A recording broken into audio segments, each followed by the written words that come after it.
Tayong lahat po ay humanda para sa ating pagsamba sa ating Panginoon ngayong umaga. Atin pong ihanda ang ating mga sarili, panatilihin na po natin ang katahimikan, paki-turn off po ng ating mga cellphone upang hindi makadistract habang tayo po ay sumasamba. Tayong lahat po ay tumayo at sa pag-awit po natin ng verse 1, tayo pong lahat ay magkamayan.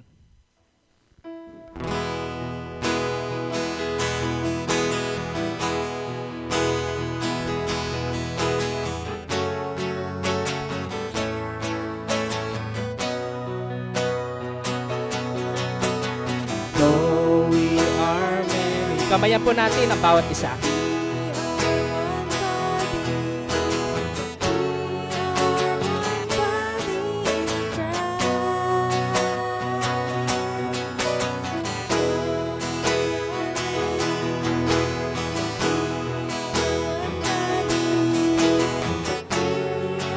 One body in Christ. We are one body in Christ,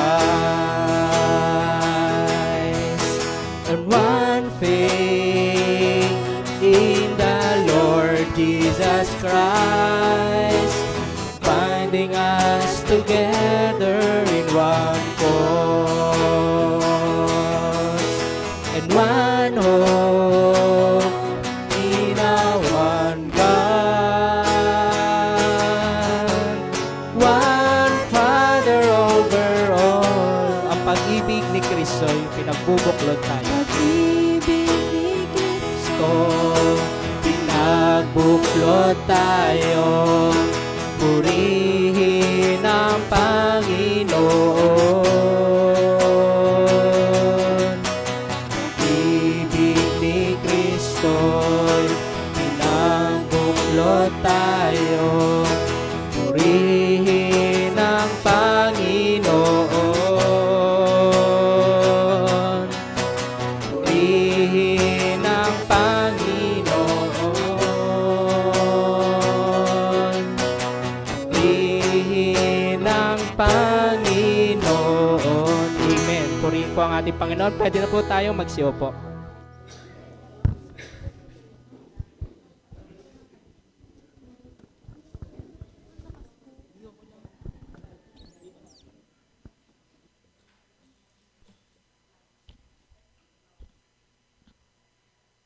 Gandang umaga po sa bawat isa. Nandito po tayo ngayon para sumamba. Ang tanong, nauunawaan ba talaga natin ang bagay na ito at kung bakit natin ito ginagawa? Nandito ba tayo para mag-relax? Nakakapagod kasi ang isang linggo, puro trabaho, puro problema, puro toxic. I need to relax. Nandito ba tayo para magugas ng ating mga kasalanan? Makasimpangai ka nang mahugasan naman ng aking mga kasalanan. Nandito ba tayo para maging mabuti sa mata ng Diyos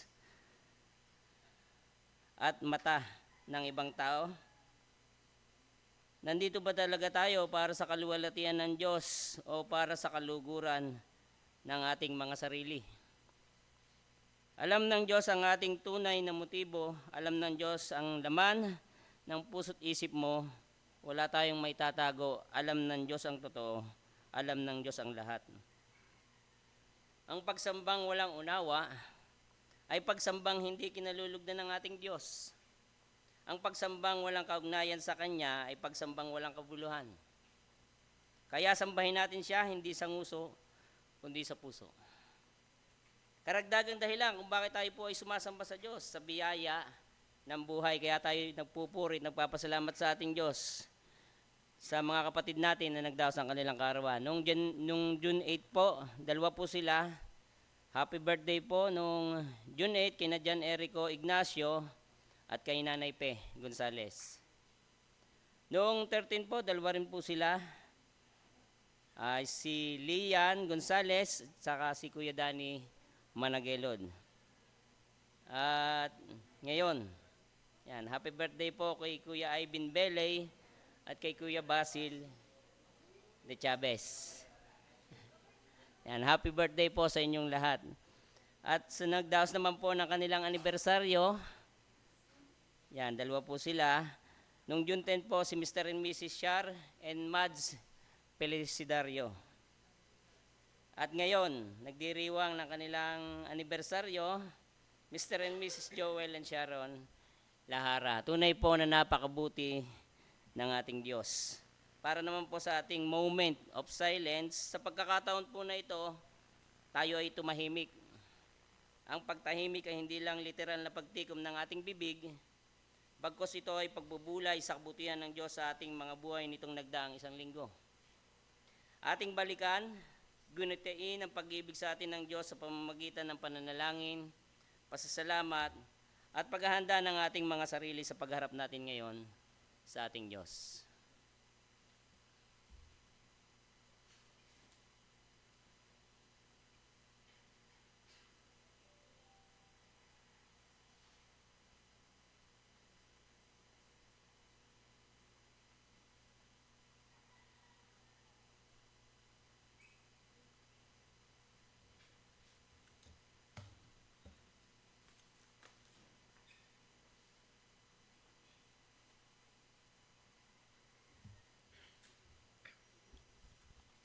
Inayahan pong bawat isa na tumayo.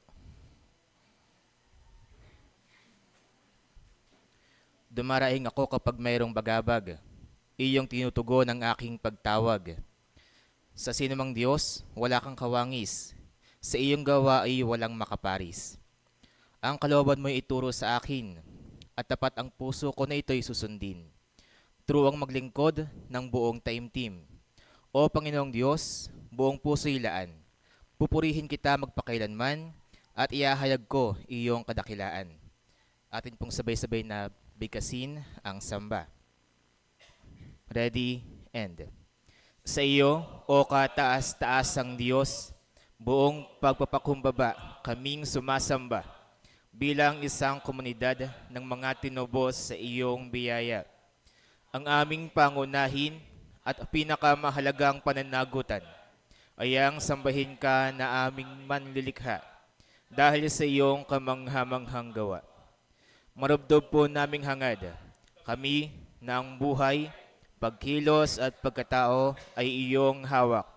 Ay ang sambahin ka sa espiritu at katotohanan upang lalong lumalim ang aming pagkakilala at ugnayan sa iyo. Buong puso naming itinatalaga ang aming sarili, hindi para sa aming kapurihan at kasiyahan, kundi para sa iyong kaluwalhatian at kaluguran. Alay namin sa iyo ang pinakamataas na pagpapahalaga, parangal, paggalang at papuri ngayon at magpakailanman. Amen. Panginoon, tunay po na ikaw po ay dakila, naarapat sa iyo ang lahat ng papuri at pagsamba.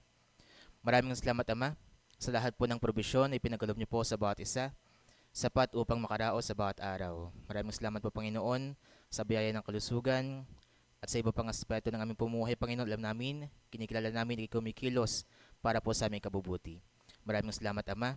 Patuloy po kaming humihingi ng tawad sa mga pagkakasala, mga kahinaan na patuloy namin taglay. Panginoon, patuloy niyo po kaming turuan at tulungan sa mga bagay na ito.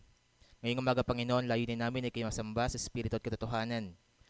Dalahan po namin ng pagsama, paggabay ng iyong banal na Espiritu, upang ang gawain ito ay tunay na maging karapat-dapat sa iyo. Maraming salamat, Ama. Ito po aming pinagkakatiwala sa iyo sa ngalan po ng Panginoong Yesus. Amen.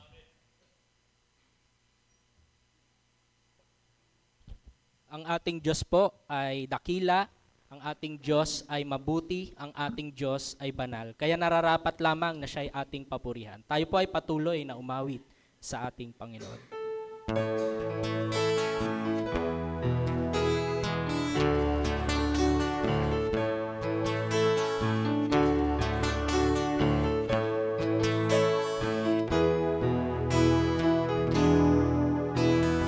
Aming Diyos, Amang makapangyarihan, Panginoon naming walang hanggan.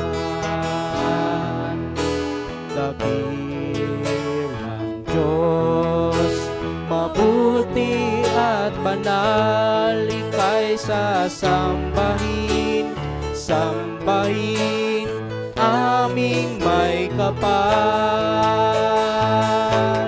Nasa'yo ang kapangyarihan, nasa'yo ang kalwalhatian, nasa'yo ang lahat, simula at wakas.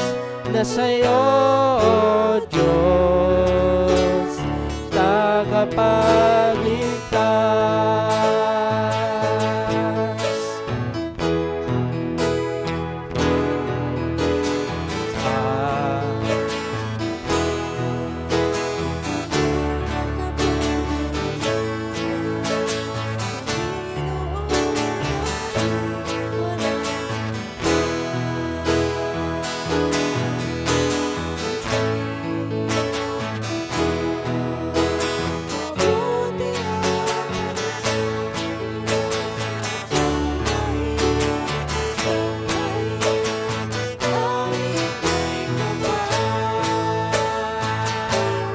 Nasa'yo ang kapangyarihan, nasa'yo ang kalwalhatian, nasa'yo ang lahat, simula at wakas. Nasa'yo, O Diyos, tagapagligtas. Nasa'yo, O Diyos, tagapagligtas.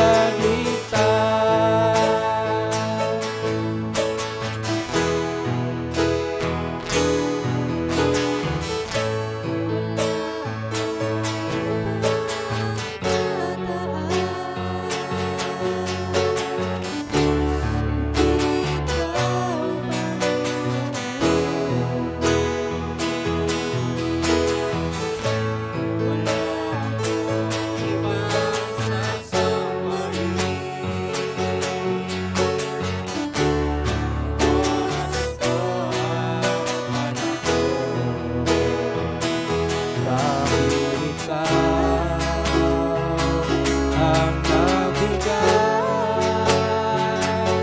sa amin ng walang hanggang buhay, karapat-dapat sa aming pagsamba. Sa kapangyarihan mo kami ngayon namamangha, at ang lahat ay luluhod sa pangalan ni Jesus. Dahil ikaw ay Diyos, karapat-dapat, karapat-dapat ka.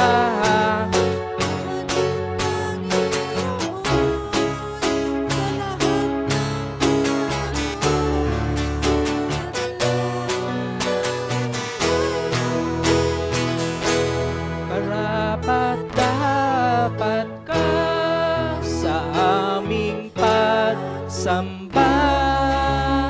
Sa kapangyarihan mo kami ngayon namamangha, at ang lahat ay luluhod sa pangalan ni Jesus.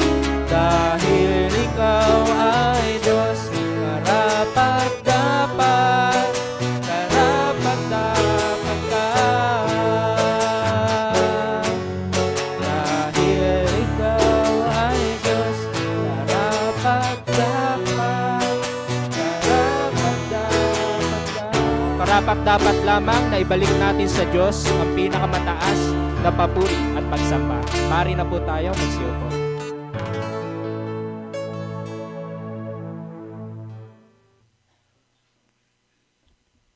Ngayon naman po, tayo po ay dadako sa pampublikong pagbasa. Buksan po natin ang ating mga Biblia sa Isaiah 53, 5 to 12. Subaybayan nyo na lamang po, ako po ay babasa. Ngunit dahil sa ating mga kasalanan, kaya siya ay nasugatan. Siya ay binugbog dahil sa ating kasalanan. Tayo ay gumaling dahil sa pahirap na dinanas niya at sa mga hampas na kanyang tinanggap. Tayo lahat ay tulad ng mga tupang naliligaw. Nagkanya-kanya tayo ng lakad. Ngunit pinataw ni Yahweh sa kanya ang kaparusahan, tayo ay dapat tumanggap. Siya ay binugbog at pinahirapan, ngunit hindi kumibo kahit isang salita. Tulad ay tupang nakatakdang patayin, parang korderong hindi tumututol kahit na gupitin, at hindi umiimik kahit kaunti man. Nang siya'y hulihin at hatulan upang mamatay, wala man lamang nagtanggol sa kanyang kalagayan. Siya ay pinatay dahil sa sala ng sangkatauhan.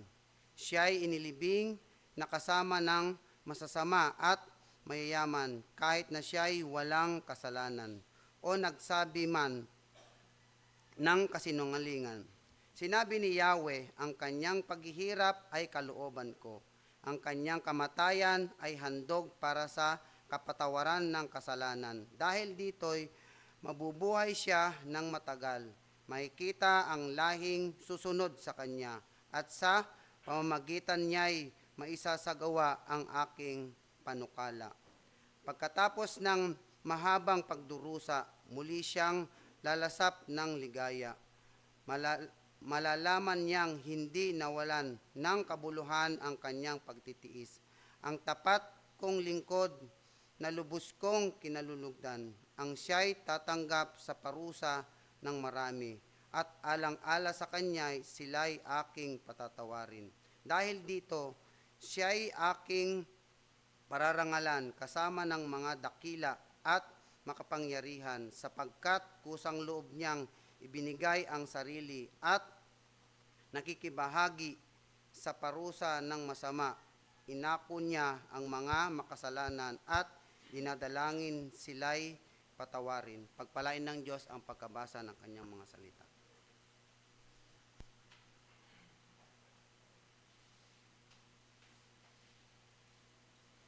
Tayo po ay darako sa pagkakaloob. Atin pong sabay-sabay na bigkasin, ako'y isang katiwala. Ready? And. Ang lupa ay sa Panginoon at ang lahat ng narito, ang sanlibutan at silang nagsisitahan dito. Kinikilala ko ang Panginoon na may lalang, may-ari, taga-alalay at tagapamahala sa buhay. Sa Kanya ako'y nabubuhay, kumikilos at may pagkatao. Ang aking buong pagkatao at ang lahat ng aking tinataglay ay sa Kanya. Ang aking panahon, talento, hanap buhay, mga mahal sa buhay, mga materyal na tinatangkilik ay mula sa Diyos. Bilang katiwalang Kristiyano, kinikilala ko ang pagiging Panginoon niya sa aking buhay at ako ay magsusulit sa Kanya pagdating ng araw. Ngayon, ako ay naghahandog at nagkakaloob ng buong puso at may kagalakan para sa Kanya.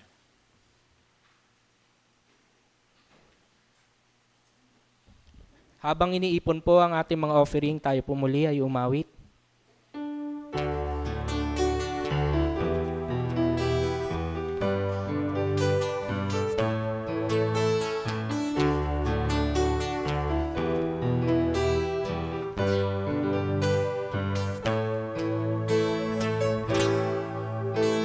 Hindi ko na hinahangad ang yaman ng mundo, pagkat ikaw, Panginoon, ang kasapatan ko, ang kamanalan mo,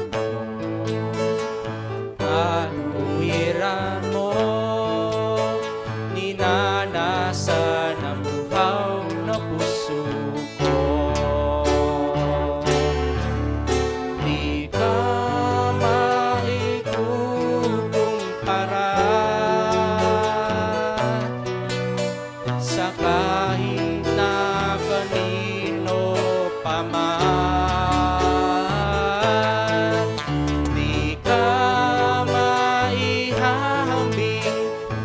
yaman ng sanlibutan, pagkat ikaw ang higit kong kailangan. Di ka may kukumpara sa kahit na kanino pa man.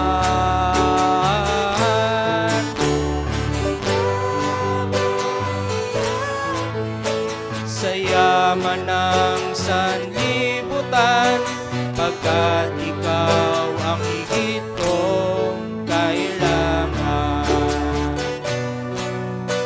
Pagkat ikaw ang higit kong kailangan.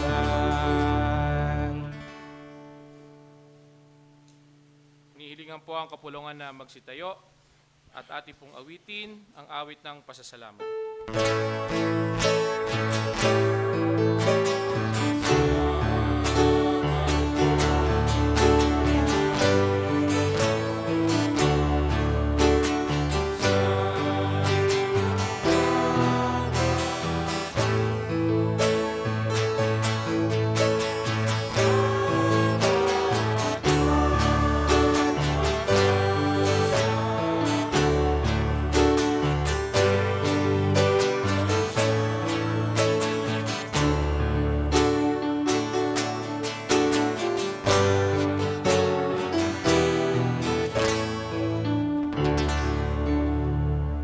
Tunay nga po, aming banal at makapangyarihang Diyos, ang inyong biyaya sa amin ay higit pa sa tunay na ginto.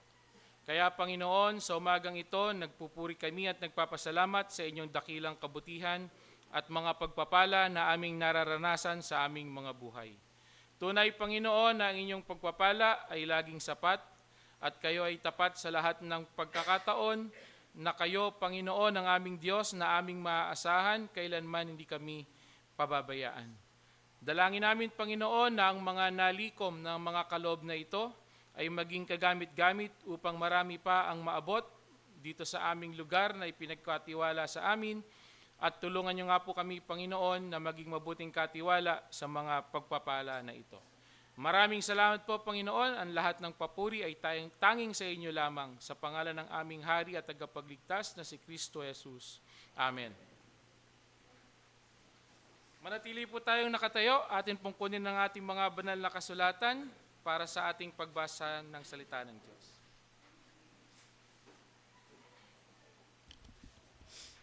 Yan. Buksan po natin ang ating mga Biblia sa tekstong pag-aaralan natin ngayong umaga na matatagpuan sa Juan chapter 5 verses 18 to 23. Juan 5:18 to 23. Babasahin ko po at sundan nyo na lang po sa inyong mga sariling sipi. Lalong pinagsikapan ng mga Hudyo na patayin siya, sapagkat nilabag na niya ang batas tungkol sa araw ng pamamahinga, ay sinabi pa niyang ang Diyos, ang kanyang Ama, at sa gayoy ipinapantay ang sarili sa Diyos. Kaya't sinabi sa kanila ni Jesus, dapat ninyong malaman na walang ginagawa ang anak sa kanyang sarili lamang. Ang ginagawa lamang niya, ang nakikita niya ang ginagawa ng Ama.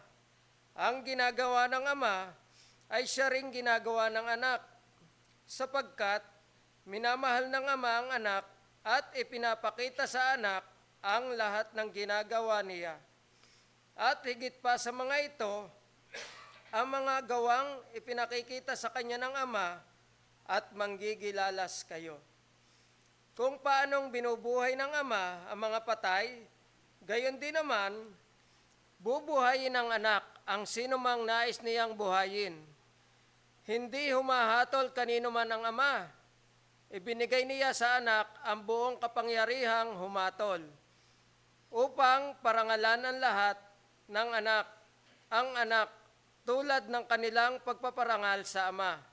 Ang hindi nagpaparangal sa anak ay hindi nagpaparangal sa amang nagsugo sa anak. Pagpalain ng pagkakabasa ng kanyang mga salita, makakaupo na po tayo.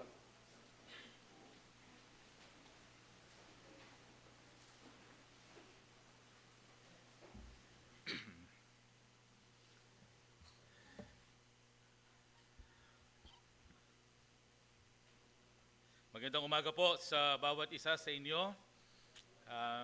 Isang mapagparang araw ng ating Panginoon. Kanina tayo po ay sumamba sa pamamagitan ng pag-awit at pagpupuri sa Diyos. Kanina rin tayo ay sumamba sa ating Panginoon ngayong Lord's Day sa pamamagitan po ng atin pong paghahandog. Hindi dahil sa kailangan ng Diyos ng salapi, kundi tayo bilang mga tao ay kumikilala ang pinakamahalaga sa pansamantalang buhay na ito ay ang pagtatatag ng paghahari ng Diyos. At ang ating isa sa paraan ng pagsamba at pagkikibahagi sa pagpapatatag ng kaharian ng ating Panginoon ay ang pagsuporta sa kanyang mga gawain.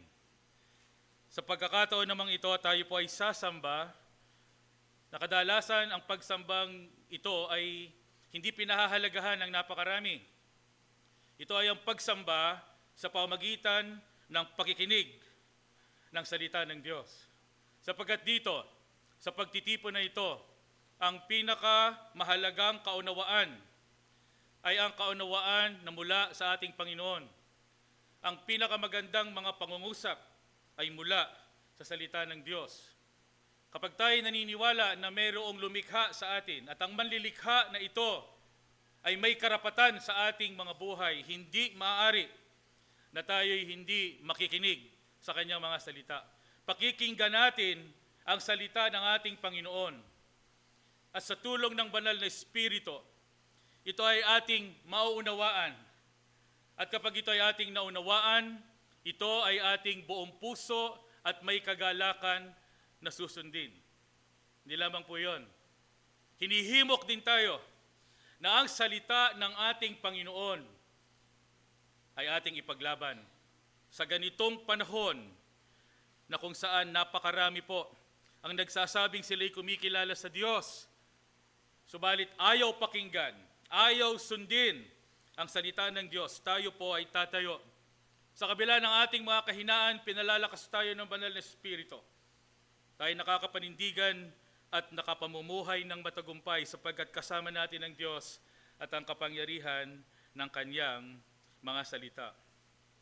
Kaya tayo po ay sasamba sa pamamagitan ng ating pakikinig. At ngayon pong umaga, ang salita po ng Diyos ay may kinalaman sa kalikasan ng ating Panginoong Hesukristo. At ang tanong, marami tayong ginagawang mga relihiyosong mga gawain. Halimbawa na po dito, ngayong umaga, tayo ay kabilang sa pagsamba na ito. Tayo tumayo, umawit, manalangin. Marami tayong mga ginagawa. Pero ang tanong, nakikilala po ba natin kung sino ang ating Panginoong Hesukristo? Doon sa Cesarea, sa daan ng Pilipos, ang Panginoong Hesukristo ay naglalakad kasama ang kanyang mga alagad. Kuminto ang ating Panginoong Jesus sa paglalakad. Siya'y humarap sa kanyang mga disipulo at siya po ay nagtanong. Isang mahalagang katanungan na dapat bawat isa rin sa atin ay sagutin ang katanungan ito. Sabi ng ating Panginoong Jesus sa kanyang mga alagad, sino raw ako? Sabi ng mga tao. Sumagot po ang kanyang mga alagad, Panginoon, chapter 16 ng aklat ng Mateo, maaari nyo na pong huwag buksan, pero nais ko pong basahin. Mateo chapter 16 verse 14, sabi po ng kanyang mga alagad, sabi po ng ilan, kayo daw po ay si Juan na nagbabautismo. Sabi naman ng ilan, kayo daw po ay ang makapangyarihang propeta na si Elias. Sabi po ng ilan, kayo po ay si Jeremias na isang mahusay na mangangaral. Sabi po ng ilan, kayo ay isa sa mga propeta. Muling nagtanong ang ating Panginoong Jesus. Sabi ng Panginoong Jesus, yun ang sabi ng ibang tao, pero kayo, ikaw, para sa iyo, para sa inyo na aking mga alagad, sino ako? At dito po ay tumayo at nagsalita si Simon Pedro. At sabi ni Pedro, kayo po ang Kristo, ang anak ng Diyos na buhay. Ulitin ko po yon. Sabi ni Pedro, hindi isang mahusay na tagapangaral, kagaya ni Jeremias. Hindi isang manggagawa ng milagro, na kagaya ni Elias. Ang sabi po ni Pedro, kayo po ang Kristo, ang anak ng Diyos na buhay. Sabi ng Panginoong Jesus kay Pedro, mapalad ka Simon, anak ni Jonas, sapagkat ang katotohanan ito'y hindi inihayag sa iyo ng sino mang tao, kundi ito'y inihayag sa iyo ng aking Ama na nasa langit. Sa atin pong pag-aaral ng 10 utos, ilang taon na yung nakakaraan, atin pong nabigyan ng pansin. Isinagawa po ito parang 14 weeks virtually ang pag-aaral patungkol sa 10 utos. Natutunan po natin na sa pagbibigay ng Diyos ng kanyang 10 utos, hindi siya nagpasimula agad sa pagsasabing, ito ang aking mga utos. 1, 2, 3, 4, 5, 6, 7, 8, 9, 10. Hindi. Nagpasimula ang ating Panginoon sa kanyang banal na salita sa panulat ni Moises sa ganitong mga kataga. Exodus chapter 20, verse 2. Bago ibigay ang 10 utos, nagsalita si Yahweh, ito po ang kanyang sabi. Ako si Yahweh, ang iyong Diyos, na naglabas sa iyo sa Ehipto at nagpalaya sa iyo mula sa pagkaalipin. Hindi po agad ibinigay yun pong mga utos, pero sinabi po niya, dapat niyong kilalanin sino ang nagsasalita na ito. Sabi ng Panginoon, ako si Yahweh. Walang ibang Diyos na kagaya ni Yahweh. In fact, sa inyo po at sa aking mga Biblia, mababasa natin Yahweh, Jehovah, kompleto. Pero sa original na manuskripto, original manuscripts, hindi po nila kayang kompletuhin ang spelling ng pangalan ng Diyos. Bakit? Dahil sa kanilang lubusang pagkatakot. Na ano? Na ang salita ng Diyos ay hindi nila mabigyan ng paggalang. Sobrang dakila, sobrang luwalhati ng pangalan ng ating Panginoon na ito ay hindi maaring bastusin. Ito ay hindi maaring banggitin ng walang kabuluhan, kaya kahit sa pagsulat, hindi magawang buuin ng mga Hudyo. Bakit? Kinikilala nilang nag-iisang Diyos na maluwalhati, kabanal-banalan, walang katulad, makapangyarihan at soberano sa lahat. At matapos ang pagpapakilala na ito, saka ibinigay ng Panginoon ang kanyang 10 utos. Ngayon, bago rin po ang araw na yon, na kung saan ibinigay ang 10 utos, sa Exodo Kabanatang 11, meron pong sinabing paghahanda. Alam po niyo kung anong sabi ng Panginoon kay Moises? Nais ko pong basahin sa inyo. Chapter 19 ng Exodo. Kinaumagahan ng 3 araw ay kumulog at kumidlat. Ang bundok ay nabalot ng makapal na ulap at narinig ang isang malakas na tunog ng trumpeta, nanginig sa takot ang lahat ng tao sa buong kampo. Kasi bago po yung araw na ibigay yung 10 utos, sabi po ng Panginoon, Moises, papaghandain mo ang mga tao. 3 araw mula ngayon, bababa ako at ipapahayag ko ang aking mga utos. Papaliguin mo sila, lahat. Naligo po ba kayo ngayong umaga? Papaglabahin ng kanilang mga damit. Wala mo nang magsisiping. Sapagkat ang Diyos na kabanal-banalan ay mangungusap sa kanyang bayan. Kaya po ng araw na yon, bagong paligo sila lahat, malinis ang kanilang mga damit, sila po ay haharap sa Diyos. At doon po, mayroong hangganan na inilagay. Hindi maaring lumampas. At ang bundok ng Sinai ay punong-puno ng usok, dumadagundong ang kulog at ang kidlat. Bumaba ang Diyos sa anyong apoy. Meron silang narinig, isang malakas na trumpeta, marahil trumpeta mula sa langit, at nanginig silang lahat sa takot. Ang bundok ng Sinai ay nababalot ng usok sapagkat bumaba si Yahweh sa anyo ng apoy. Tumaas ang usok tulad ng usok ng isang pugon at nayanig ang bundok. Walang nagawa sa lakas ng kulog at kidlat, ang tunog ng mga trumpeta. Ipinakilala ng Diyos kung sino siya.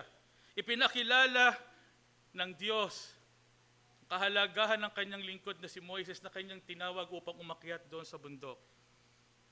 Kaya sabi po ng mga tao, matapos na ibigay yung 10 utos, Moises, ikaw na lamang ang magsalita. Lubha kaming natatakot sa tinig ng Diyos, mamamatay kami kapag ito ay nagpatuloy.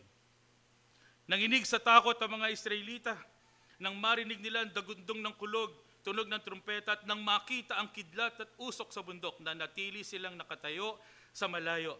Lumapit sa kanila si Moises at sinabi nila, ikaw na magsalita sa amin, makikinig kami, wag na ang Diyos, baka kami ay mamatay. Minamahal na mga kapatid, mga kaibigan, ito ang kulang ngayon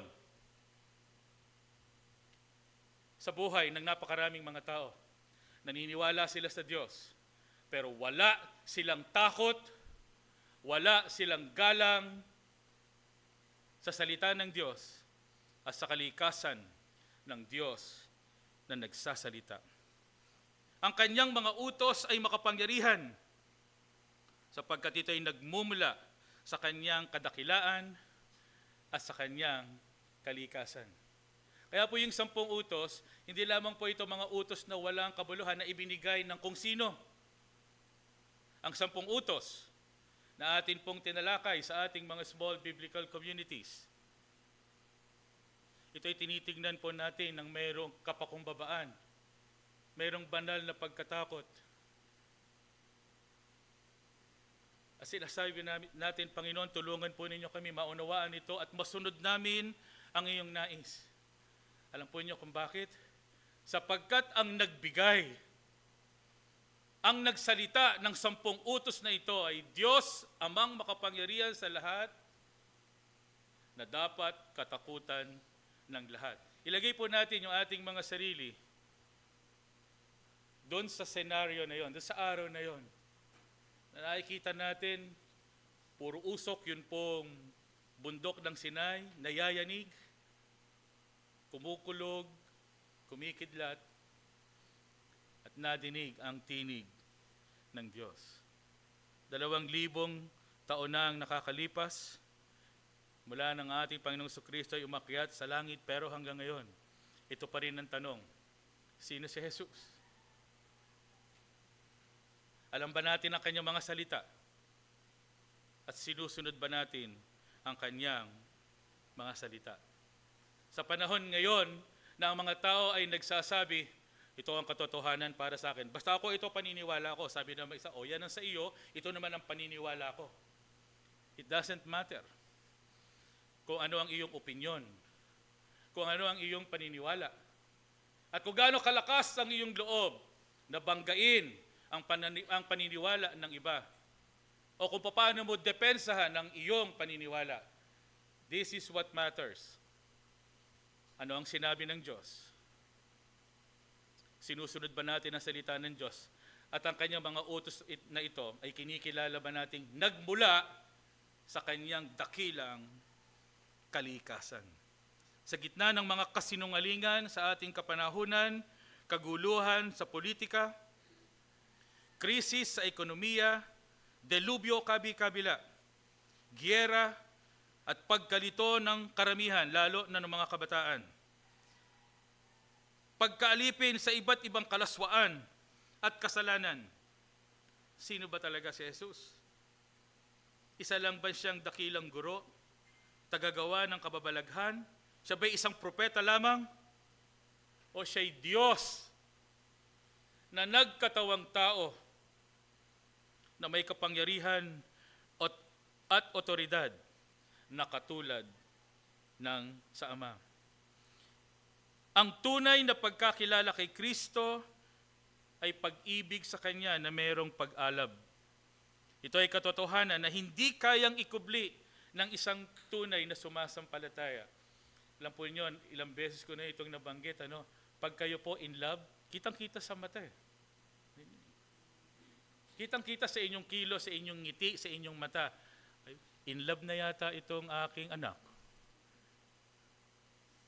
At kahit sa ating pagbibigay pahalaga sa Diyos at sa Kanyang gawain at pagpapahalaga sa Kanyang mga salita, ito ay kita sa ating buong pagkatao. Hindi ba? Panginoong Jesus na rin naman ang may sabi sa kanilang mga gawa. Di ba? Makikita ninyo ang kanilang kalalagayan sa kung ano ang kanilang bunga. Makikilala ang puno sa pamamagitan ng bunga. Ang bunga po ba ng ating sinasabing pagkakilala sa Panginoon ay kakaibang kasiglahan para sa Diyos? Hindi ko alam kung ngayong umaga ay meron sa ating naririto na napipilitan. Napipilitan kasi totoo naman na kailangan talaga ang Diyos. Kailangan yung kanyang pagpapala bawat araw. Kailangan ang kanyang pagsasanggalang, ang kanyang pag-iingat. Pero meron tayong ibang gusto sa buhay na ito. Gusto natin gawin yung ating mga layaw. Gusto natin gawin yung makapagpapasaya sa atin. Kaya, kagaya nung isang pag-aaral po natin, meron tayong mga gustong gawin, hindi natin magawa. Yung mga ayaw natin gawin, yung nating nagagawa. Kahabag-habag ang ating kalagayan at kahit pa ang mga gawaing banal, nagdadalo ang isip pa ang iba sa atin. Kasi merong likas sa atin na makasalanan. Merong likas sa atin na nagpapabaya. Mabuti na lamang ang habag ng ating Panginoon ay napakasagana. Everybody say, Amen. Na tinutulungan tayo hindi lang sa pangailangan ng ating mga pisikal na katawan, kundi maging sa pangangailangan ng ating mga isipan at ng ating mga kaluluwa, ng ating buong pagkatao. Tinutulungan tayo ng Panginoon upang daigin ang ating mga sarili. Sapagkat maraming mga tao ngayon, gusto nila ang Diyos na malapit sa kanila, subalit natatakot na harapin ang Diyos na mayroong kapangyarihan. Di ba? Gusto natin pagpapalain tayo ng Panginoon, pero ayaw nating kilalanin ang Diyos na soberano. Gusto nating masabing tayo relihiyoso. Gusto nating bumagay sa atin ang salitang makadiyos. Pero ayaw natin pangatawanan ng responsibilidad na tayo anak ng Diyos at dapat tayong sumusunod sa Kanyang mga salita. Gusto natin ang Kanyang habag at awa, subalit ayaw nating tanggapin ang Kanyang otoridad. Ang mga Hudyo ay relihiyoso. Ipinagmamalaki ang napakahabang kasaysayan ng pagkalinga ng nag-iisa at tunay na Diyos. Sa kanila ng mga Hudyo, sila'y bayang pinili. Ipinagyayabang ng mga Hudyo ang templo. Ipinagyayabang nila ang mga kaakibat na ritual sa loob nito. Pero nang dumating si Kristo, ayaw nilang kilalanin si Kristo.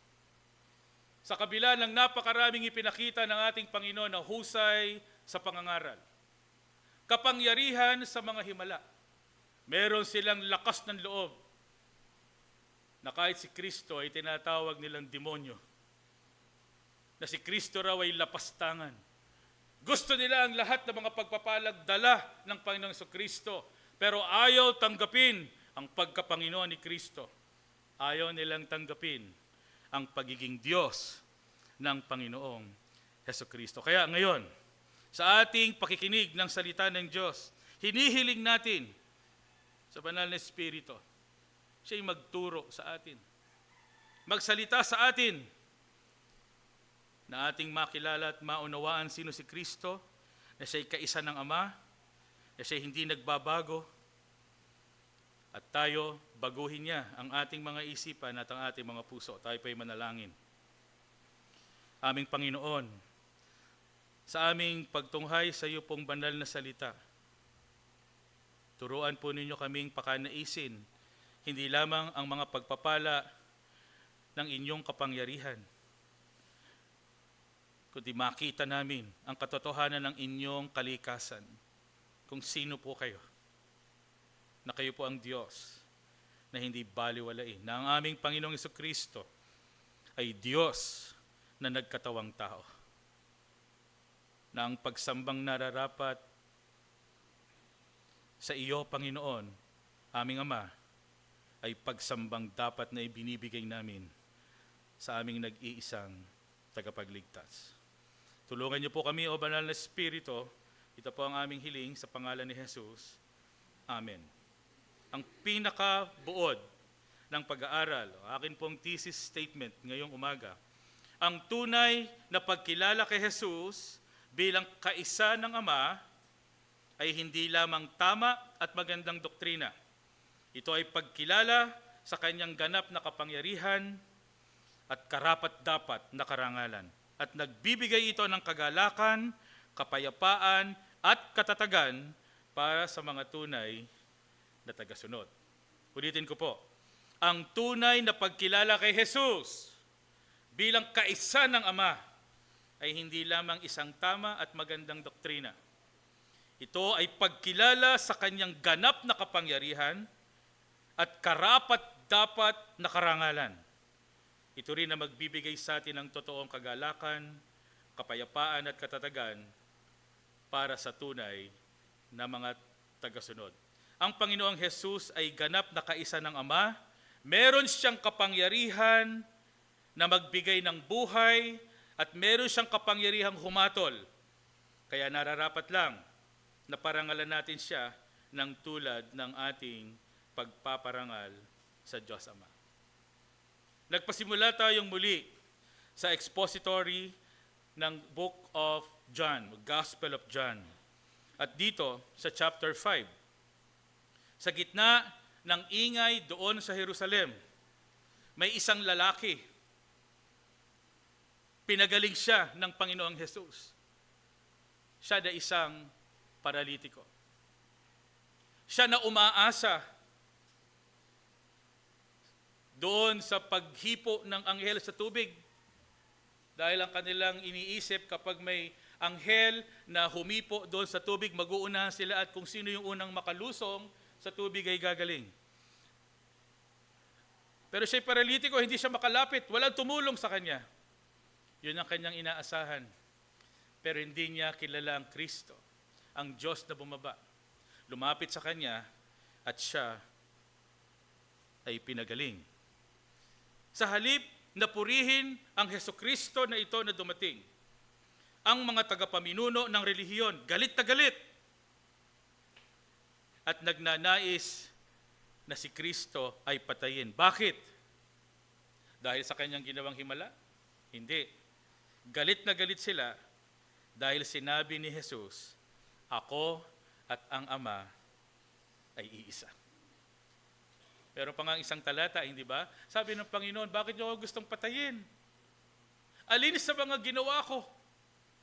Dahil sa Jesus, sa lahat ng kanyang ginawa, habang siya'y nasa pansamantalang mundo na ito, nangaral siyang makapangyarihan. Gumawa siya ng mga himala. Nagpagaling siya ng mga may sakit, nagpadami siya ng tinapay at isda, pinatigil niya ang hangin, pinatigil niya ang unos. Nagpakita siya ng habag sa mga taong makasalanan. Sabi ng Panginoon, alin dito sa mga ginawa ko? Alam ng mga tao, hindi sa iyong mga ginawa. Gusto namin ang lahat ng iyong ginawa. Pero ito ang ayaw namin. Nagpapakilala kang kapantay ng Diyos. And that's the problem. Yun po ang suliranin. Hindi nila matanggap kung sino ang Panginoong Hesukristo. Meron silang teolohiyang mali na nakaapekto sa kanilang pagkilala at paglilingkod sa Diyos. Hanga sila sa anghel, hanga sila sa pagkalawkaw ng anghel doon sa tubig, hanga sila sa pagpapagaling, pero hindi nila kilala ang kalikasan at kung sino si Kristo na dumating mula sa langit at nagkatawang tao. Hanga sila sa kautusan. Pilit nilang sinusunod ang kautusan. Ayaw baliin ang ritual ng Sabat. Subalit ayaw nilang kilalanin ang Panginoon ng Sabat.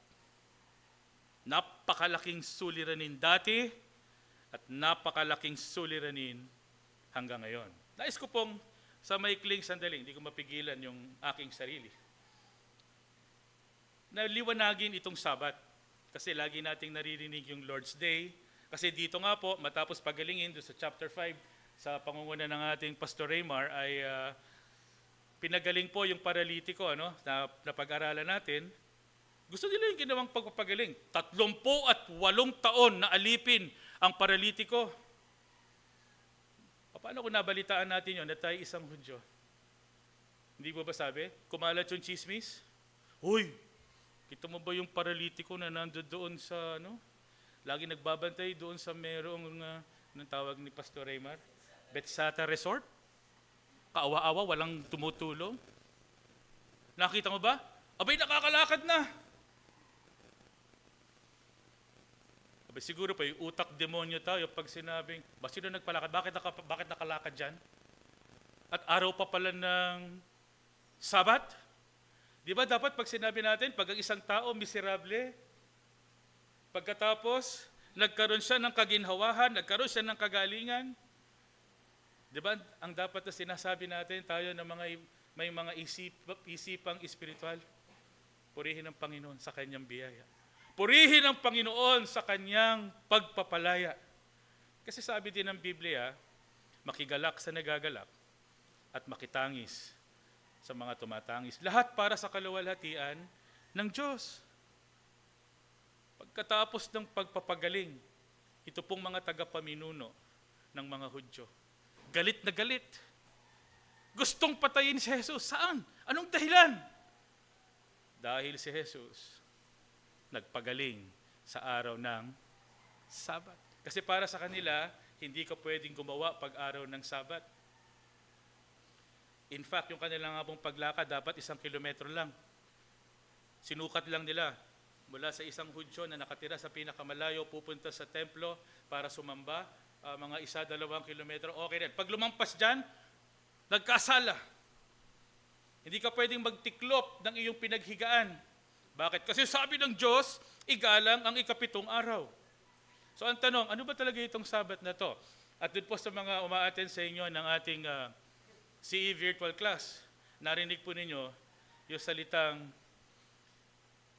Sabat enthronement.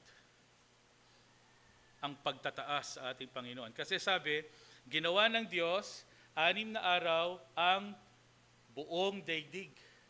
At sa ika-7 araw, siya ay nagpahinga. Ang tanong po doon, ang Diyos po ba ay tao? Ang Diyos po ba ay napapagod? Ba't siya nagpahinga? Kasi sabi, 6 na araw niyang ginawa, sa ika-7 araw siya ay nagpahinga. Gusto ko pong sabihin, ipaalala sa lahat, ang Diyos ay hindi tao. Hindi siya napapagod. Pero bakit siya nagpahinga? Ano ang ibig sabihin ng rest?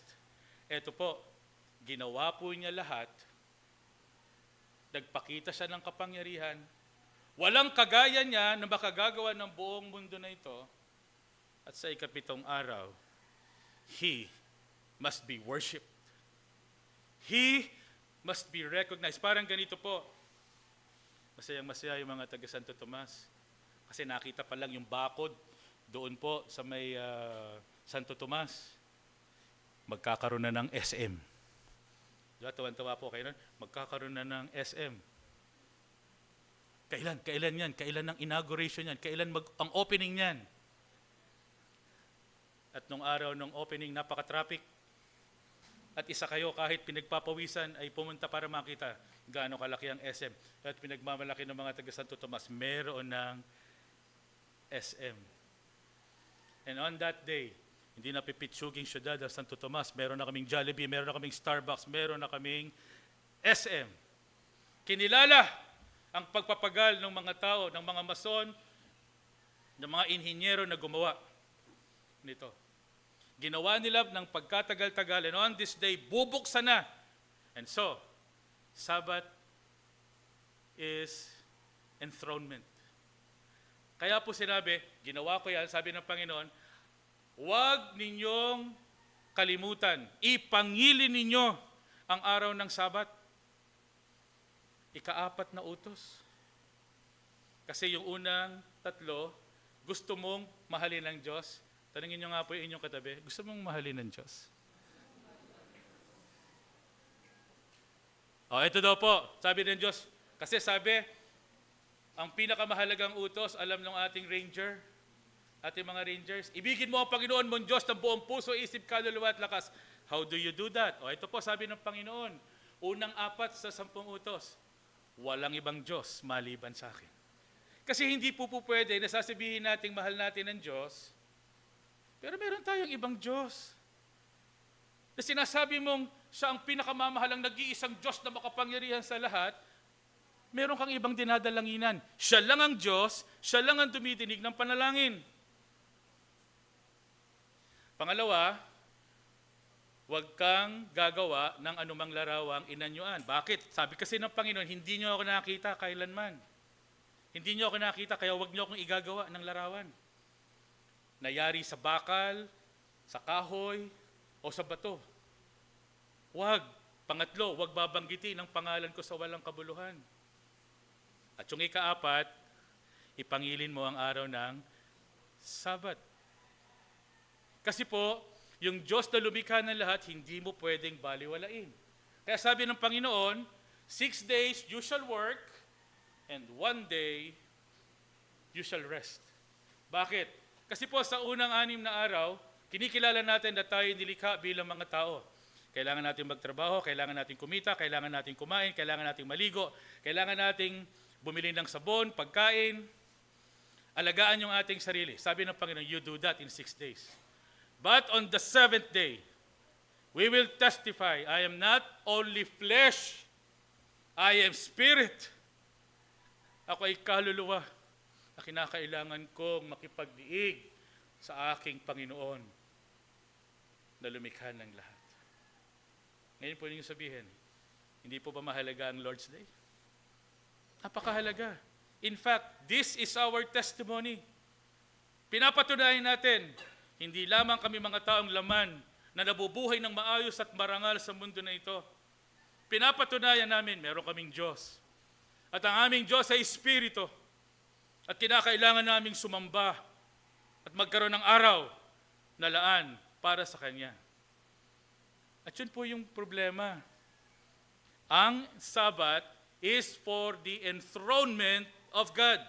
Mula lumang tipan hanggang sa bagong tipan, yan po ang binibigyan ng diin na hindi naintindihan nitong mga relihiyoso. Narito si Jesus, makapangyarihan sa salita, makapangyarihan sa gawa, nagpagaling sa araw ng Sabat, gusto nilang patayin.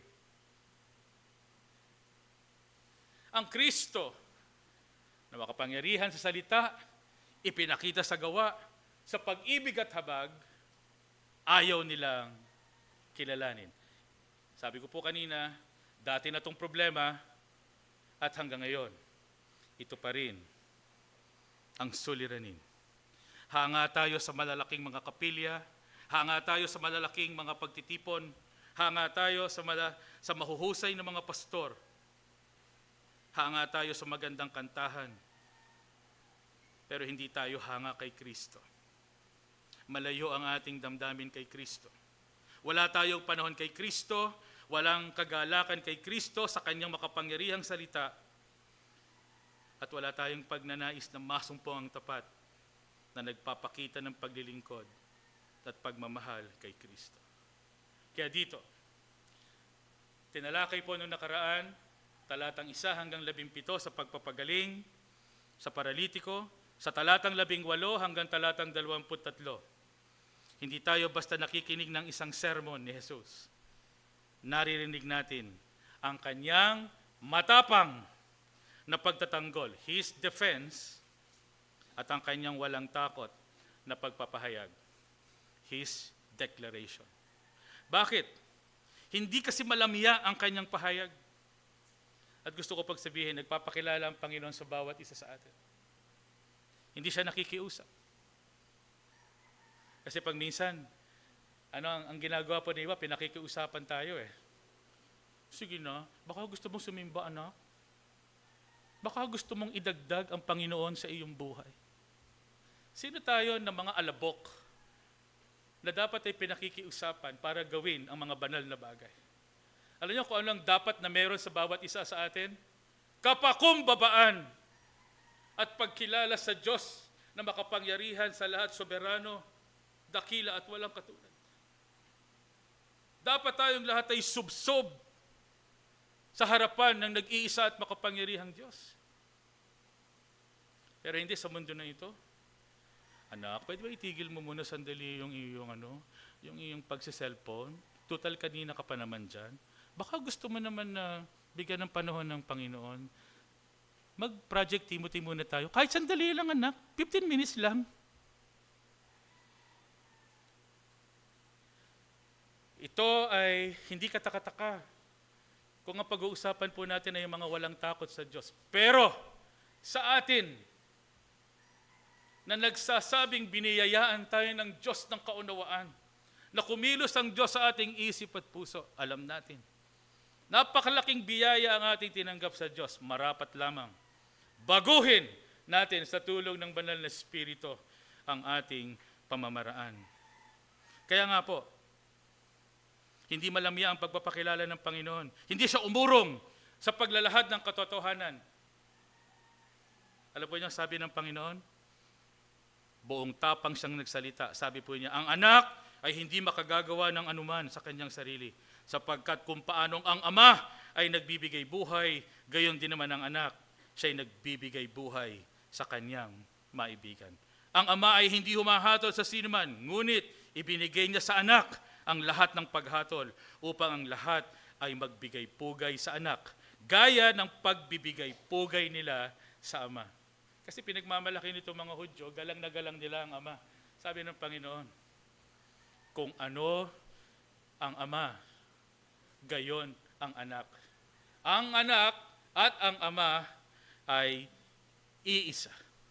And so, gusto ko pong tandaan nyo ang mga puntos na ito. Una, ang kamangmangan ng kanilang mga paratang. Nagbigay sila ng akusasyon sa kabila ng naglulumantad na kapangyarihan na ipinakita ng Panginoong Hesus, hindi lamang sa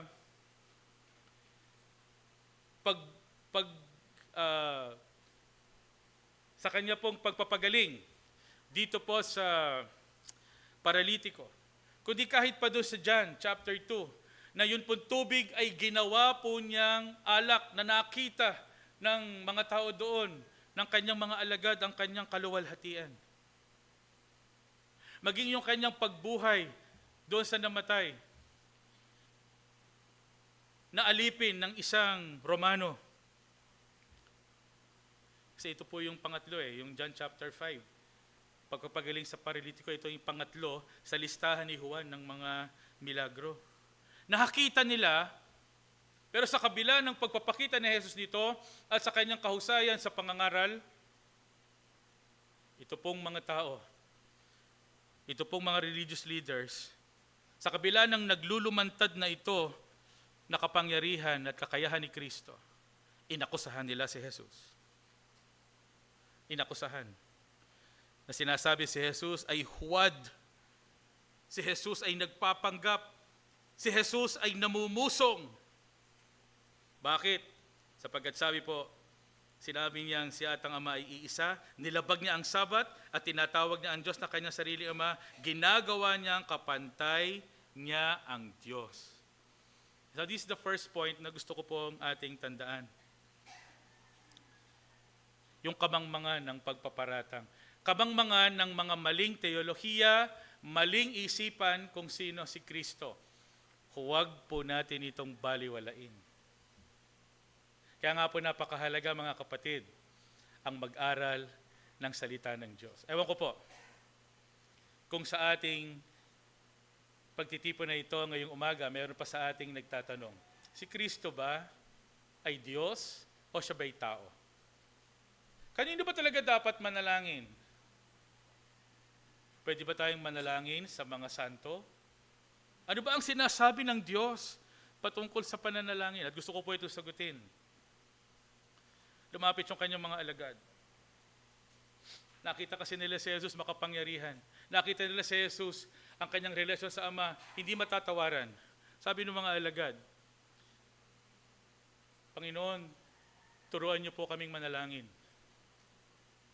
Sabi ng Panginoong Jesus, ganito kayo manalangin. Hindi sinabi ni Jesus na ito ang inyong ipanalangin, pero sabi niya, ganito kayo manalangin, Ama naming nasa langit. Diba? Alam natin yung panalangin na ito. Our Father, thou art in heaven. Sambahin ang ngalan mo. At tanong po, paano po manalangin? Sino ang kausap sa pananalangin? Ang Diyos. Makakita po ba kayo sa Biblia, sa salita ng Diyos, na mga panalangin ang kausap ay mga tao? Mga tao mababait na namatay ang kinakausap? Mga tagapaminuno ng mga angkan na dinadalanginan? Wala. Ang panalangin po sa Diyos lamang. Kaya po, sa ating kalagitnaan na ito, meron pong maling paratang kay Kristo at ito ay bunga ng hindi pagkaunawa ng salita ng Diyos. Inakusahan nila si Kristo. Gusto namin lahat ng iyong mga himala. Gusto namin yung iyong mga habag, pagmamahal, biyaya. Pero hindi ka Diyos. Nilabag mo ang Sabat. Merong mga mali. At ang pulpito na ito ng ating kapatiran ay nagsisikap. Wala pa noon hanggang ngayon na maging bukal ng katotohanan. Sa tulong ng Diyos. Marami pang lumalaban, marami nag-aakusa na tayo mayroong paglihis. Ang amin lamang pong hiling, hindi tayo ay mag-usap. Pero kahit ang simpleng pakikipag-usap ay hindi maisagawa ng maayos, paano tayo makakausad sa pagtutulungan para sa paglilingkod sa ating Panginoon? Ang pulpito na ito ay nakatalaga upang luwalhatiin ng Diyos at ang katotohanan na Kanyang itinuturo. Kaya po, tama yung kanilang pagkaunawa. Naintindihan nila ang sinasabi ni Kristo. Nagpapakilala si Kristo. His defense and His declaration. I am God, sabi ni Jesus. Naintindihan. Alam po niyo, yung isang sinasabi po ng mga kababayan natin at mga kaibigan nating Muslim. At ganoon din, nung ilan pong mga kulto, na nagsasabing si Kristo ay tao lamang. Wala daw pong sinabi si Jesus sa Biblia na siya ay Diyos. Wala daw tayong mababasa na ako si Jesus ay Diyos. Siguro po, wala talaga tayong mababasa na letra por letra ay sinabi ni Jesus, ako ay Diyos, sambahin niyo ako. Pero, napakaliwanag naman po, pag tayo ay marunong bumasa at marunong mag-interpret, una, talagang sinabi po ni Jesus niya siya ay Diyos. Papaano? Dito po. Nang sabihin po niya, ako at ang Ama ay magkasama at iisa. This is a claim that He is God. Kaya nga po yung mga Hudyo, sa isang pagkakataon, makikita natin sa mga susunod na pag-aaral, dumampot sila ng bato at babatuhin nila si Jesus. Because they knew Jesus Christ was teaching and claiming that He is God. Dito nga po, tinanggihan ba ni Jesus? Yung kanilang paratang, sabi, ay, sorry, nagkamali ako. Ganun ba pagkaintindi nyo na pinapakilala ko kay Diyos? Ay, sorry hindi ko kiniklaim na Diyos ako. Hindi. In fact, nilinaw ng Panginoon, ako at ang Ama, iisa. Pangalawa po, para lang mabilis, ano po yung mga hindi namin nakakasama sa CCI na pag-aaral, Jesus Christ accepted worship. Sinamba po siya ni Tomas, sinamba siya ng mga alagad, at ni minsan, Hindi po niya sinabi, oy, tayo kayo, wag kayong lumuhod, ako'y hindi Diyos, wag niyo ako sambahin. Pero si Pedro, nung siya po ay sasambahin, luluhuran ni Cornelio, sabi niya, tumayo ka, Diyos lang ang sinasamba. Ganon din naman si Tomas. Sinabihan ni Tomas, Diyos at Panginoon ko. Tinanggap ito ng Panginoong Jesucristo. Si Juan, sasamba sa anghel doon sa Revelation. I think chapter 5 or chapter 6. Sabi nung anghel, tumayo ka. Hindi ako karapat-dapat sambahin. Sa Diyos ka lang sasamba. Pero si Jesucristo, He accepted worship. Tama yung kanilang pagkaunawa, ang mga Hudyo, pero hindi nila matanggap. Kaya po, yon ang isang hamon sa atin. Do we acknowledge na tayo po mahina, tayo po walang alam, at ang kailangan po natin ay ang pagkaunawa ng salita ng Diyos. So yun po ha, ano po yung una? Ang kabangmangan ng kanilang paratang at akusasyon sa kabila ng naglulumantad na katotohanan. Pangalawa po, ang kapahayagan ng Panginoong Hesus kung sino siya, ito ang kanyang depensa. Ano po yung kanyang sinabi? Pakinggan po ninyo. Verse 19 and 20 sa inyo pong mga Biblia. Katotohanang sinasabi ko sa inyo. Sa isang version nakita ko po, Amen and Amen. Wag po tayong basta-basta mag-Amen. Kasi yung Amen, pangalan po ng ating Panginoon Jesucristo yun. At ang Amen po ay nangangahulugan ng pagtanggap at pagkilala. Dito po sinasabi, Amen and Amen. Katotohanang sinasabi ko sa inyo, ang anak hindi makagagawa ng anuman sa kanyang sarili, kundi ang nakikita lamang na ginagawa ng kanyang ama. Sapagkat anuman ang gawin ng ama, ginagawa rin ng anak. Sapagkat iniibig ng ama ang anak at ipinapakita sa kanyang lahat ng kanyang ginagawa. At higit na dakilang mga gawa kaysa mga ito ang ipakita niya sa kanya upang kayo'y magtaka. Kaya po pinadala ang Panginoon that people will be amazed. Bakit magtataka? Ang Diyos na Espiritu na hindi nakikita ngayon. Sa napakalaking habag at biyaya ng Diyos, ang Diyos na ito na hindi nakikita makapangyarihan sa lahat ay nagkatawang tao. Sabi ni Kristo that you will be amazed. Hindi sinasabi ni Kristo na lahat ng ginagawa ko lang, nakikita ko lang kasi mahina ako. Hindi. Ang sinasabi niya, wala akong ginagawa apart from my Father. Dahil kami ay iisa. Kapag ako gumawa, siya ang gumagawa sa akin. It is not about weakness. Hindi ito patungkol sa kainaan. This is about unity. Hindi nangangahulugan na ang anak ay walang kapangyarihan. Nangangahulugan ito na hindi siya kailanman kumikilos ng mag-isa. Hindi siya kumikilos ng salungat sa Ama. Walang pagkakahati sa kanyang pagka-Diyos. Lagi silang magkasama. The Father is in me. Everything I do, I see in Him. Because we are one. At ito po, walang hanggang pag-ibig at pakikipag-isa. Inihayag ng Ama ang lahat ng kanyang plano sa anak.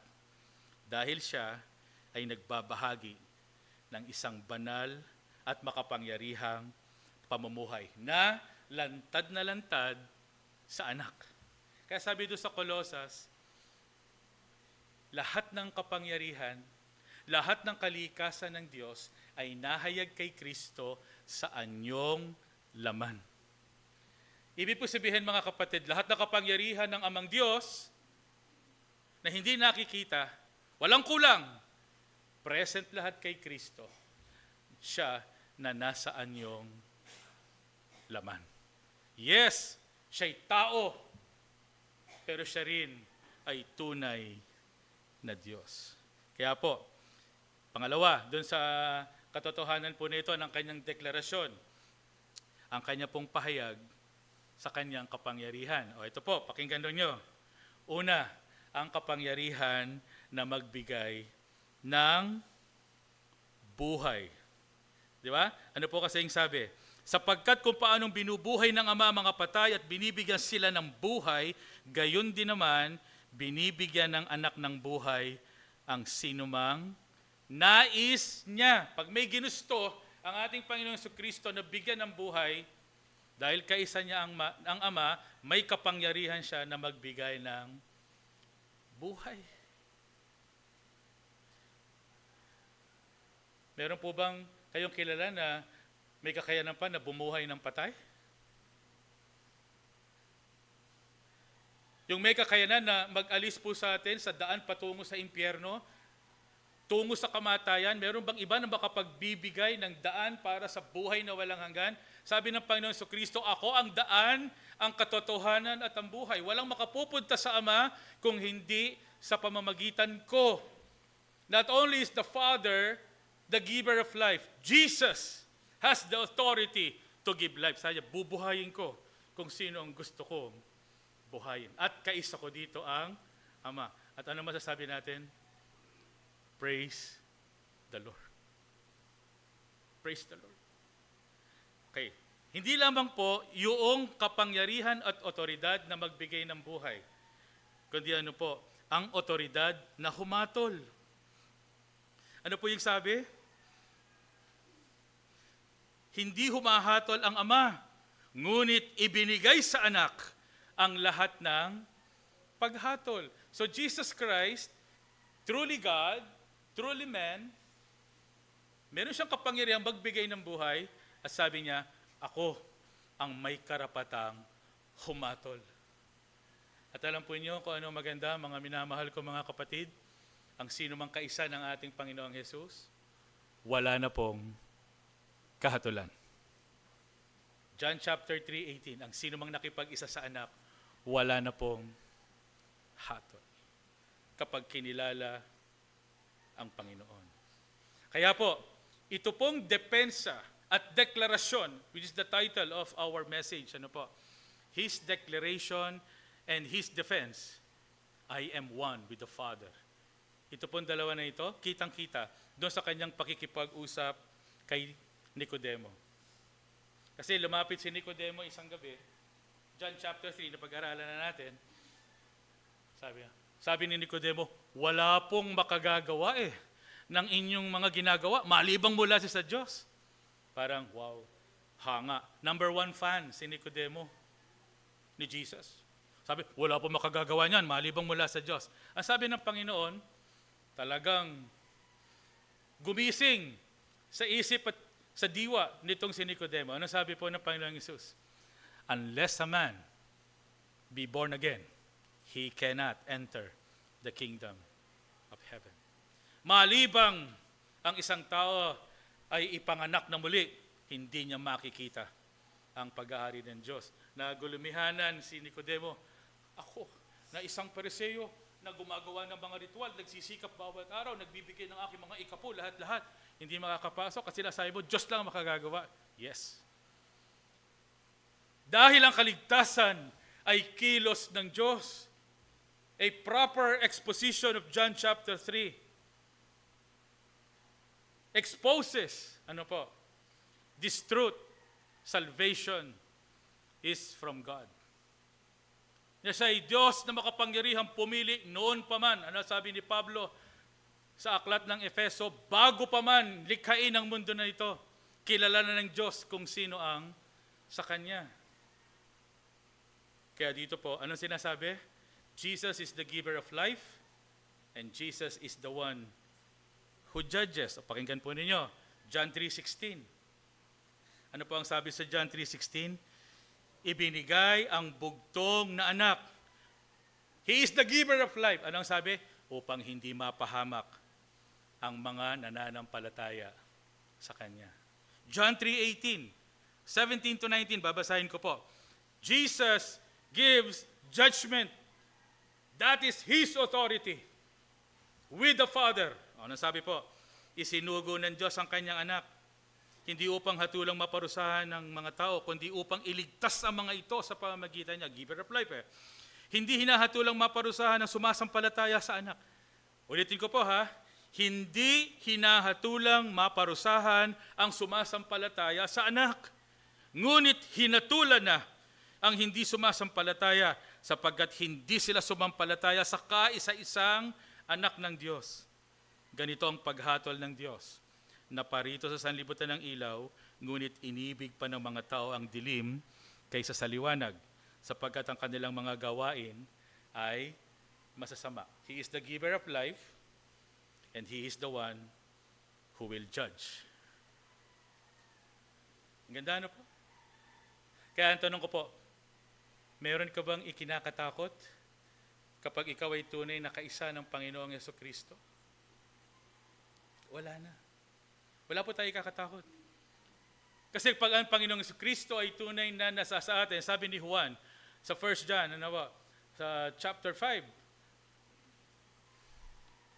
yun pong pinananahanan ng anak, may buhay na walang hanggan. Ang tanong lamang po, nananampalataya ba tayo kay Kristo at sa kanyang ginawa doon sa krus ng Kalbaryo? He is the giver of life, and He is the one who judges. And then, ito po, the third point. So, hindi lamang po yung kamangmangan sa kabila ng naglulumantad na katotohanan ng tao, dapat po yung mapagtagumpayan natin. Pangalawa, tandaan po natin ang depensa at pagpapakilala. At ito po ay pangatlo, ang layunin at napakahalagang aral na pantay na karangalang nararapat sa anak. Hindi po mababa ang ating Panginoong Jesucristo. Sa isipan ng mga Hudyo, ang Diyos ay iisa, tama po yun, pero hindi nila kinikilala ang Panginoong Yesus bilang Diyos. Pero sinasabi ng Panginoon, kahit kinikilala niyo ang Ama, pero pag hindi niyo ako kinilala, hindi kayo tunay na kumikilala sa Ama. Bakit? Sapagkat ang Ama at ang Anak ay pantay at sila ay iisa. Ang pagsamba na dapat sa Ama ay pagsamba na dapat sa Anak. Anong sabi ng ating Panginoon doon sa Hebreo chapter 1 verse 8? Sa mga anghel, wala siyang pinagsabihan ng ganito. Pero sa Anak, ganito ang kanyang sinabi, ang iyong trono, O Diyos. God calling the Son, God. Pantay ang pagkakilala. At nais ko pong sabihin, bahagi ng paglalantad o ng exposition sa katotohanan ito, wala pong iba pang kapantay ang Panginoon. Ang nag-iisang Diyos, Ama, Anak at Espiritu, wala na po na maluwalhati pa katulad ng kanila. Kaluwalhatian. Ng kanilang kadakilaan. Wala nang ibang tatanggap ng panalangin liban sa nag-iisang Diyos na buhay. Ituwid natin ang ating mga kamangmangan sa katotohanan ng salita ng Diyos. At nais ko sabihin, wala rin pong ibang dapat na dinadalanginan. Walang ibang dapat na sinasamba, kundi ang Diyos, nag-iisa na nasa tatlong persona. Upang ang lahat ay maparangalan ang anak, gaya ng kanilang pagpaparangal sa Ama. Ang sino mang hindi nagpaparangal sa anak, hindi nagpaparangal sa Ama na nagsugo sa Kanya. Let me end by saying this conclusion. Number 1, the divinity of Jesus. The truthfulness of His deity must change our orthodoxy, orthopraxy, and orthopathy. Ang katotohanan po na kung sino ang Panginoong Hesukristo, siya at ang Ama ay iisa. Dapat baguhin ang anumang mali na aral na meron sa ating isipan. Hindi po pwede na tayo po ay nagsasabing, sold out ako sa nag-iisang Diyos na manlilika na may karapatan ng lahat. Pagkatapos kung kani-kanino tayo nananalangin, kung kani-kanino tayo tumatawag, at kung kani-kanino tayo nagtatalaga ng ating mga panata at ng ating mga pangako, iisa lang, sabi po ng Diyos noon hanggang ngayon, ako ang Alpha at ang Omega. Ako ang pasimula at ang wakas. Ako ay hindi nagbabago noon, ngayon at magpakailanman. Anong sabi sa 10 utos? Walang ibang Diyos maliban sa akin. And this truth must change all our wrong perceptions and all our wrong teachings. Kaya nga kinakanta natin walang ibang itataas Di ba yung kanina, kinanta natin, ano ba title nun? Yung, wala akong ibang itataas, kundi ikaw, Panginoon. Dapat sa Kanya tayo mangha, and that is the second point. Magpapakumbaba, magbubulay tayo palagi. Napakabuti mo, Panginoon. Ang Panginoong Hesukristo na bago siya umakyat sa langit, matapos na siya ay mabuhay na maguli, ay nagsabi ng ganito. Sabi niya, lahat ng kapangyarihan sa langit at sa lupa, ibinigay na sa akin. Ano po ang kulang? Parang nakatingin po kayo sa akin, pero inaantok na yata kayo. Baka kulang na lang yung maghilig. Ano po? Ulit. Sabi ng Panginoong Hesukristo, lahat ng kapangyarihan sa langit at sa lupa ay ibinigay na sa akin. Ano po ang kulang? Wala.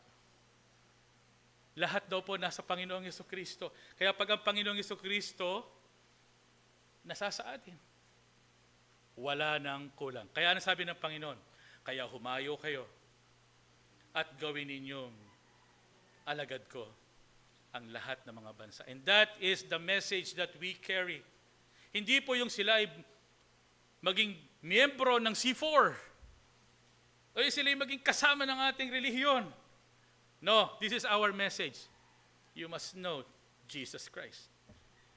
The only way to the Father, the only truth, the only one who gives life. Meditate on it. At sabi, mamangha sa katotohanan na ito. Kaya kahit tayo tinatamad na sumamba, tinatamad na maglingkod, uutusan natin ang lupang katawan na ito. Gumising ka, magpakasigla ka, kilalanin mo ang iyong Diyos. Because He is worthy.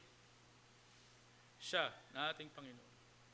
At walang anumang bahagi ng ating katawan, ng ating buhay, na ipapailalim natin sa kasalanan at sa kamunduhan.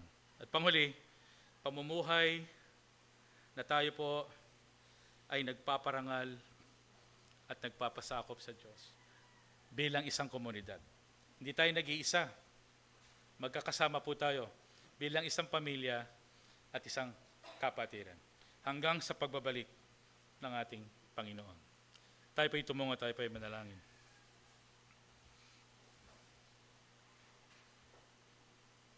Marami ang lumalaban sa katotohanan ng iyong mga salita, aming Diyos, pero habang kami sumasamba sa iyo sa pamamagitan ng pakikinig, habang kami po ay nag-aaral ng inyong mga salita, tinutulungan kami ng iyong Espiritu na maliwanagan. Tulungan niyo po kami ngayon na mga katotohanan ito ay lumago sa amin po mga buhay. Maibahagi namin sa iba ang pagkilala, ang pagpapahalaga, ang pagsamba sa aming Panginoong Hesukristo. Binaliwala po siya ng mga Hudyo, pero siya po ay inyong itinanghal upang maging Panginoon ng lahat. Tulungan niyo po kami na palaging humanga, palaging magpuri, magpasalamat, mag-usal ng pagpupuri at pagsamba sa aming nag-iisang tagapagligtas, ang aming Panginoong Jesus. Sa kapangyarihan ng banal na Espiritu. Amen. Tumayo po tayong lahat, awitin natin yung ating response song.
kahanga-hanga ka, Panginoon.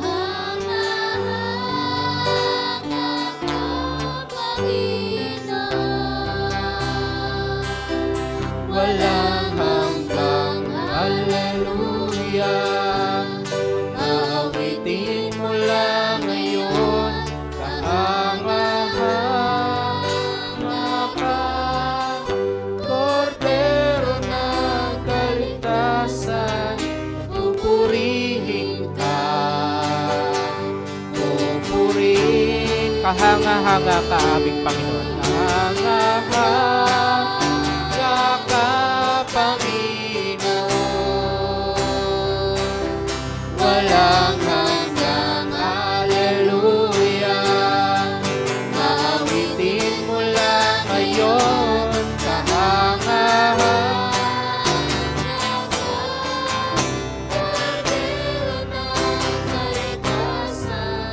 Pupurihin ka. Pupurihin ka. Pupurihin ka. Pupurihin ka.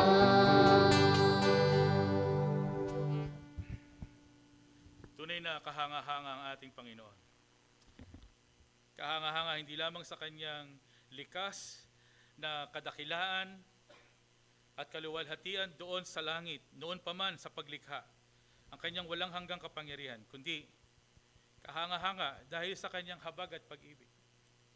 Sapat upang tayo na mga makasalanan ay iligtas.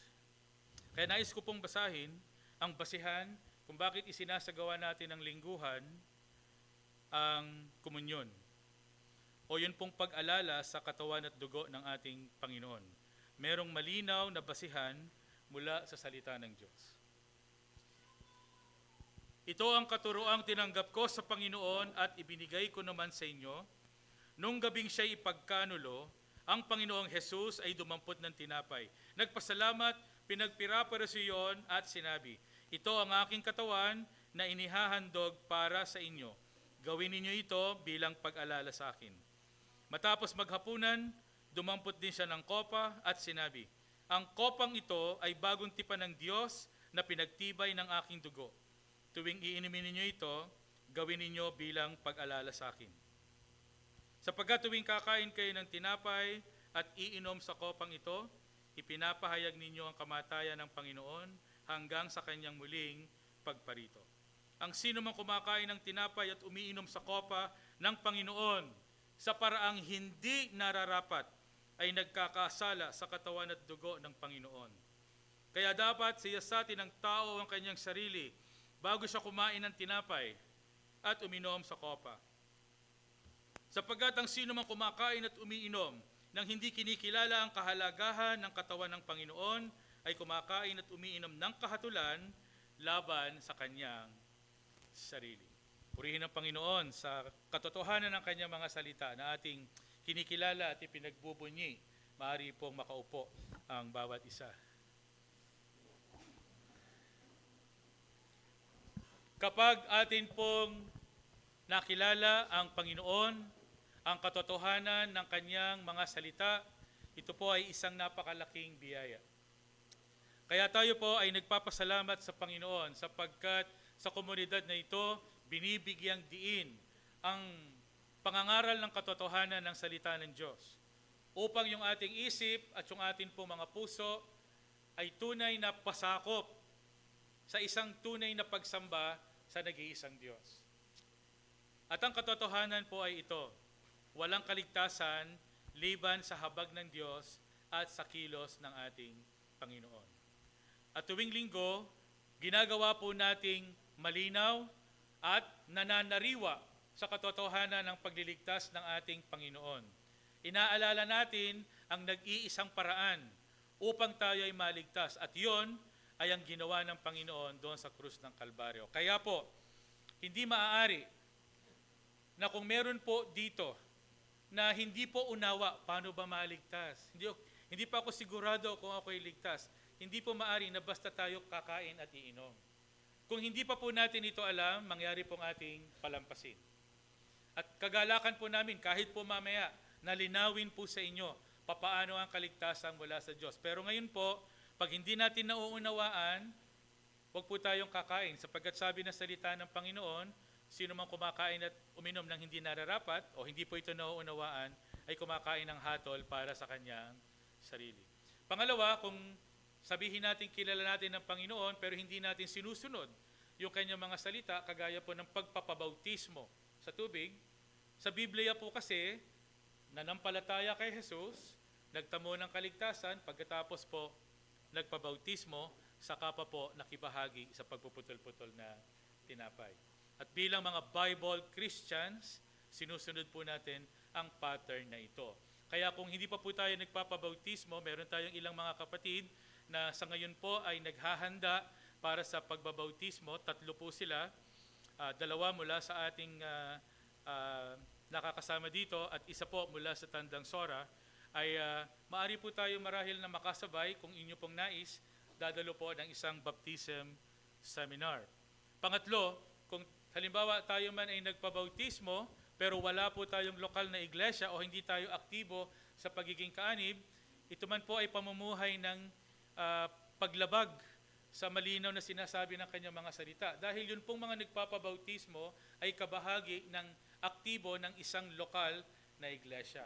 Maaring hindi C4, maari pong marang ibang churches na naninindigan sa salita ng Diyos, pero hindi po maaari na wala.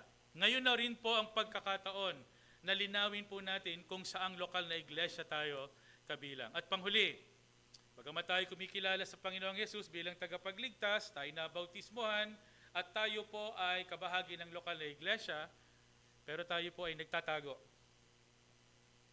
Meron tayong lihim na kasalanang paulit-ulit na ayaw po nating talikuran. Maaring hindi kita ng mga kapwa natin mananampalataya, hindi kita ng namiminuno, pero ito po ay kita ng Diyos. Niligtas tayo ng Panginoon mula sa kasalanan at sa karumihan. Bakit hinahayaan po natin na patuloy nating dungisan yung ginawa ng ating Panginoon? Sinasabi natin tayong mananampalataya pero alipin tayo ng kasalanan. Hindi po marapat. Huwag nating palampasin ang pagkakataong ito, humingi tayo ng tawad sa Diyos at isuko natin ang ating lahat-lahat sa Kanya. Welcome po sa bawat isa na nauunawaan ito at napapasakop sa Espiritu ng ating Panginoon. Bilang atin pong paghahanda, awitin po natin, It is Good to Remember. It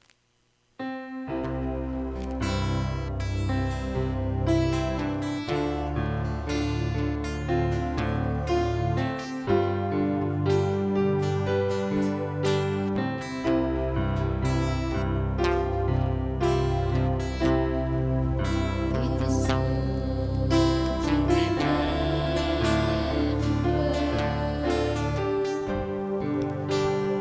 the goodness of God.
Napakabuti po ninyo, aming Panginoon.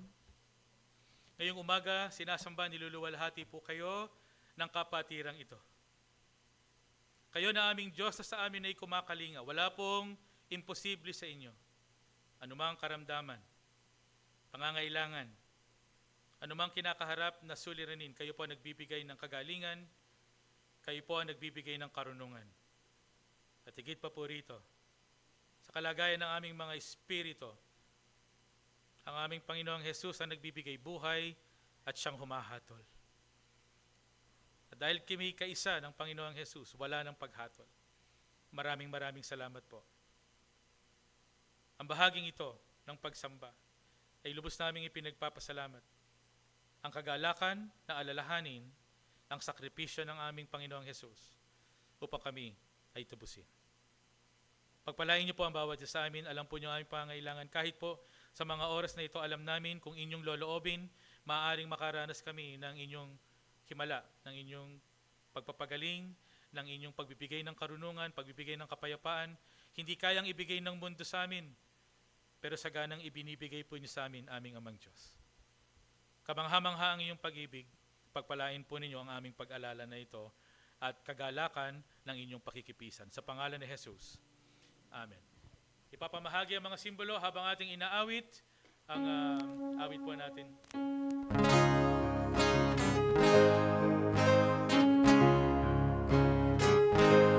Ako'y manghang siyang sa langit ay lumikha, kung saan lahat ay kanyang binikha. Ay bababa ang hapon ng kamatayan, ayan sa sala ng kanyang bayan. Kamangha-manghang pag-ibig na umabot, kamangha-manghang biyaya sa krus. Pag-ibig niya kay Kristo nagpapalaya, pag-ibig ng Diyos kamangha-mangha. Ako'y manghang Diyos na kataas-taasan, ay umibig sa makasalanan. Naririto pag-ibig ng Diyos na lubos, pagmasdan kay Jesucristo sa krus. Kamangha-manghang pag-ibig na umabot, kamangha-manghang biyaya sa krus. Pag-ibig niya kay Kristo nagpapalaya, pag-ibig ng Diyos kamangha-mangha. Ang umibig po sa atin ay hindi mahina. Siya po ay makapangyarihan sa lahat at walang katulad. Siya ang ating tagapagligtas. Tayo pong lahat ay magsitayo. Panginoon, napakabuti po ninyo sa amin. Salamat sa aming Panginoong Jesus, ikalawang persona. Diyos na tunay, taong totoo, bumaba mula sa langit, pumiling sa amin.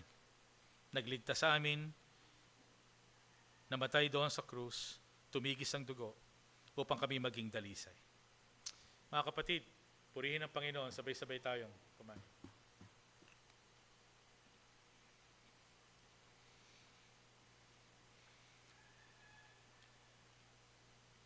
Sa aming sarili, wala kaming kakayahan na linisin lahat ng aming karumihan at kasalanan. Sa iyong dugo, lamang kami makasusumpong ng kadalisayan. Salamat po sa pagpapatawad. Salamat sa paglilinis. Salamat sa sakripisyo. Panginoon, kami na inyong nilinis, nangangako. Mabubuhay ng may kalinisan sa tulong ng iyong Espiritu. Panatilihin ang kalinisang inyong pinagkaloob sa amin habang kami patuloy ninyong binabanal. Sabay-sabay tayong uminom.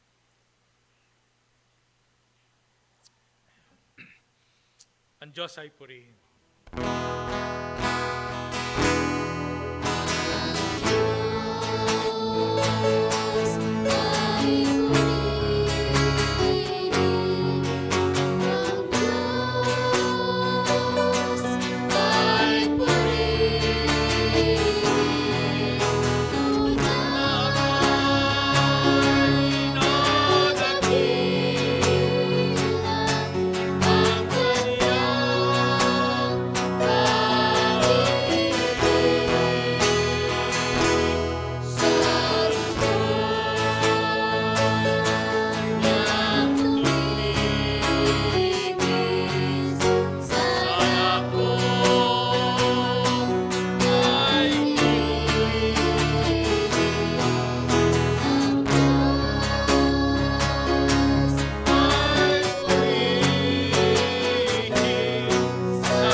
Tinataas siluluwalhati ka namin, aming amang Diyos. Kayo po ang noon pa man. Malinaw na sinasabi ng inyong mga salita. Diyos na nagtakda ng lahat at pumili sa inyong mga anak. Maraming salamat po. Niluluwalhati, pinaparangalan po namin kayo aming Panginoong Yesukristo. Dahil sa iyong sakripisyo kami naligtas. Hindi dahil sa aming mabubuting mga gawa, ni hindi sa aming pagpili sa iyo. Maraming salamat po, Panginoon. Pinapupurihan, pinararangalan ka namin, o banal na Espiritu. Makapangyarihang gumagawa sa aming mga buhay, nagpapabanal sa amin. Dahil sa iyong kapangyarihan, maaari kaming magkaroon ng kapanatagan. Awitin natin, mga kapatid, ang Doxologia. Ang Diyos ama'y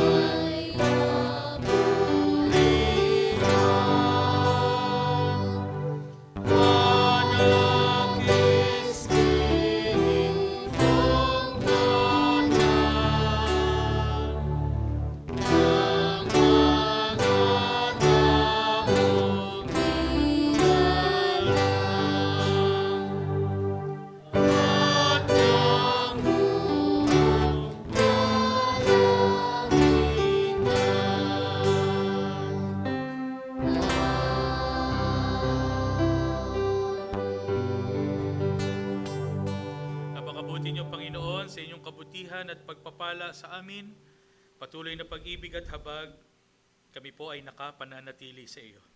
Lahat ay dahil sa iyong biyaya lamang. Tanggapin po ninyo lahat ng aming pasasalamat, pagpupuri at pagsamba. Sa Kanya na makapag-iingat sa inyo upang hindi kayo magkasala, sa Kanya na makapaghaharap sa inyo ng walang kapintasan at may malaking kagalakan sa Kanyang kaluwalhatian, sa iisang Diyos na ating tagapagligtas, sa pamamagitan ni Jesucristo na Panginoon natin, sa Kanyang kapurihan, karangalan, kaluwalhatian at kapangyarihan, mula pa nung una, ngayon, magpakailanman. Amen.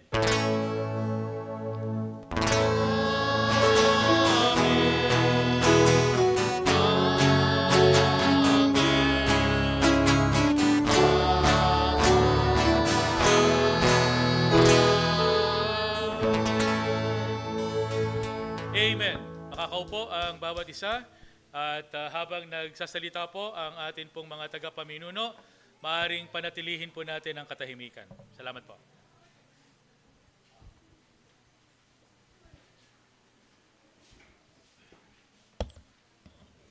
Magandang pong umaga muli sa bawat sa atin at ito po yung mga ilang kapahayagan na mahalaga po na patuloy po nating nababatid.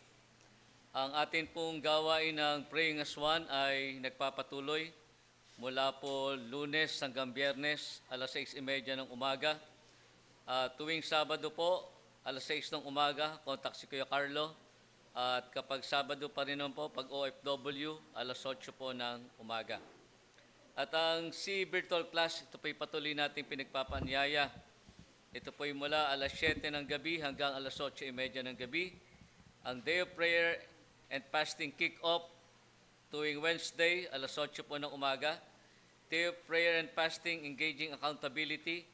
Every Wednesday pa rin po, alas 12 ng tanghali. At Day of Prayer and Fasting End Session, Wednesday, alas 3 po ng hapon. At ang Praying as One, virtual po ito. Wednesday, alas 7 hanggang alas 7:15 ng gabi. At yung ating pong Hope Meeting, every other Thursday, alas 7 hanggang alas 8 ng gabi.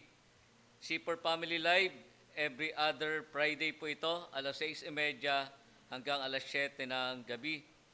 Berean as One, Friday, alas 7:15. Ang Jail Ministry, every other Saturday, kahapon po, nakapunta po ang ating mga kapatid, yung Group 1, alas 2:30 ng hapon at patuloy po tayo makibahagi dito sa iba't ibang kaparaanan.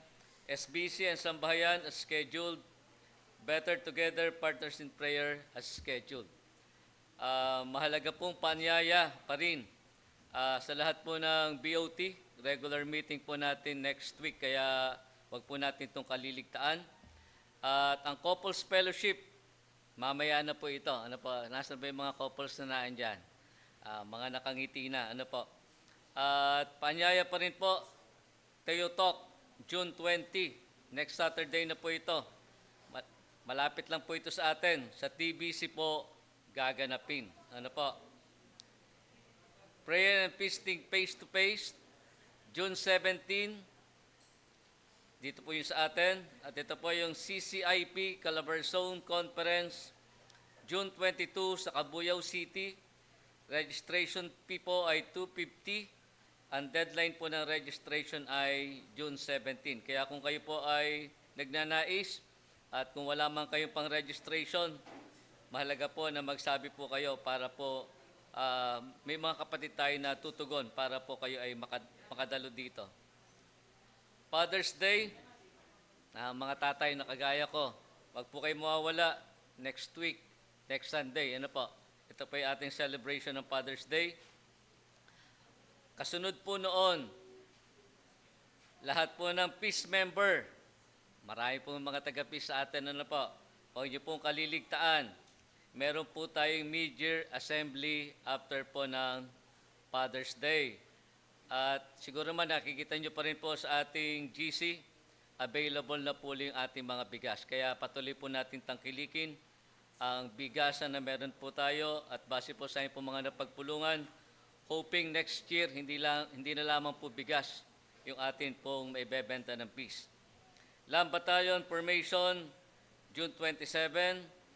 Senior Citizen Fellowship, June 28. At sa atin po mga kapatid, paalala pa rin po kung kayo nagnanais na sumama sa gagawing necrological na mamaya po para po sa tatay ng kapatid The Box. Alas 3 po ng hapon, aalis po dito patungo po ng San Jose. Kaya kung kayo po ay nagnanais na sumama, pagbigay alam nyo lamang po mamaya bago kayo umalis. Hanapin niyo si Ate Pe at si Ate She para ipagbigay alam na kayo po ay sasama para po sa carpooling natin na isasagawa pagtungo po doon. May nag-iisa po tayong bisita ngayon pong umaga, si Tatay Manuel Gonzales, invited po ni Nanay Remedios Chavez. Nashare lang. Yun po, maraming pong salamat. Magandang umaga po sa ating lahat.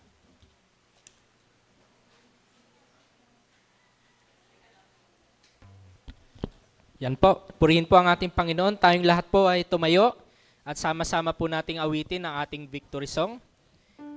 Jesus, ikaw ang Panginoon.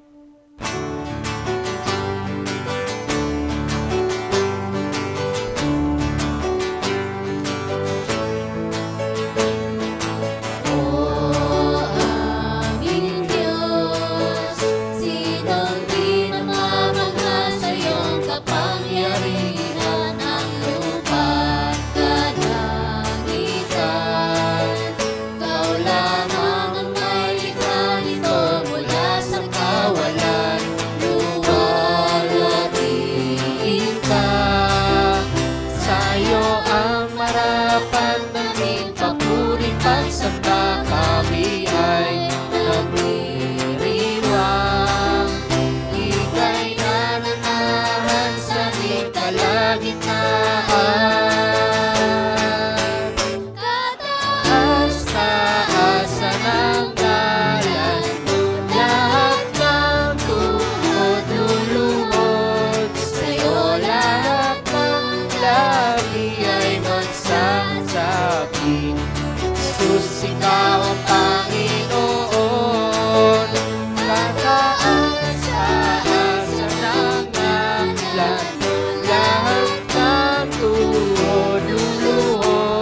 magandang umaga po sa bawat isa.